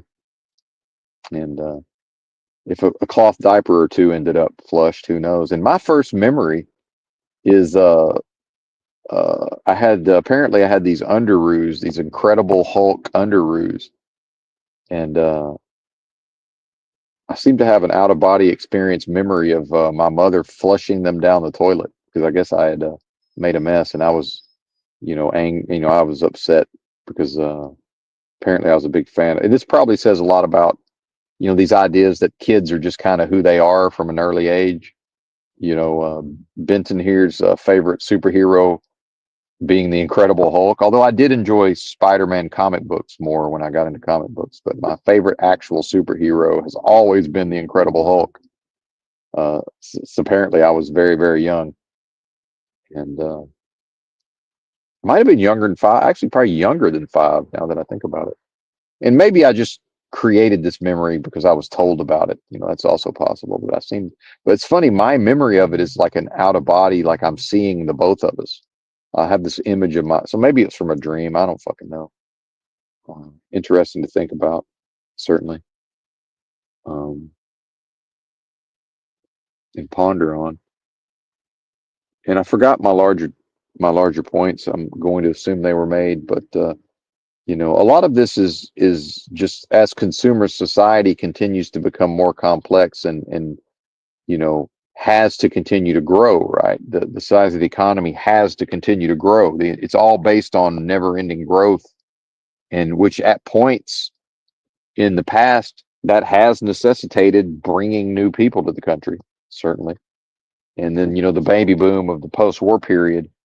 But this idea that the boomers had it made economically, no, they didn't. The opportunity was there, and things could be achieved through hard work. That realistically, hard work is just baked into the cake. Meaning, yeah, could somebody maybe be employable in a $15 an hour job and maybe not get fired while putting in a minimum of effort? Sure, I've worked with those people. We all have, I'm sure. And I'm not able to be one of those people, but I have to, you know, do at least a good enough job that I feel good about it for the most part. And even if the job pisses me off, I do a good job for me, not for them. And that's why it's not fair to me to go work with a bunch of people who know how to play politics and know how to avoid doing any work while appearing to do work. Right? Not into that. Um, and will not go back to that. Now, I won't say never, but because every time I say never, it seems like I end up doing that. But I have no plans to go back to that type of employment, certainly. Sir, I would assume a lot of us can relate to that. It's like, yeah, I might be willing to do my job for low pay. Why should I do my job and two other people's jobs? Simply because they know how to avoid it, and I'm incapable of not doing a proper job. So it's like now I'm doing three people's jobs. You know, that ain't cool. Um, and this idea that the boomers had it made economically, no, they did not. And you know what? And this idea that, well, boomers don't have, in the student loan situation now, so a lot of boomers have gone back to school or whatever, and in fact still have a lot of student loans. But especially being from the middle part of the country, Arkansas and all of this, not that many folks were going to college. And my father went to college, but they cash flowed it, and maybe his dad paid for it. I don't know. Maybe not.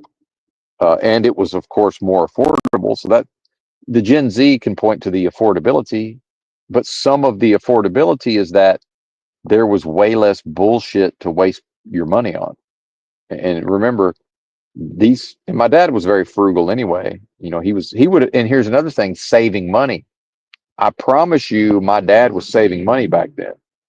Now, if there was a social media, and if there was a bunch of women and men, but there's a bunch of people on social media, and my mom felt pressured because she's the only one on cloth diapers, but you know, it's a sizable portion of the budget to pay for, back then, especially to try to pay in an inflationary, more inflation than we have today, to try to pay for, you know, whatever they call diapers that aren't cloth diapers. There used to be a name for this, but it's just diapers now, right? Because cloth is gone. But I remember when I was younger, there was, two different kinds of diapers.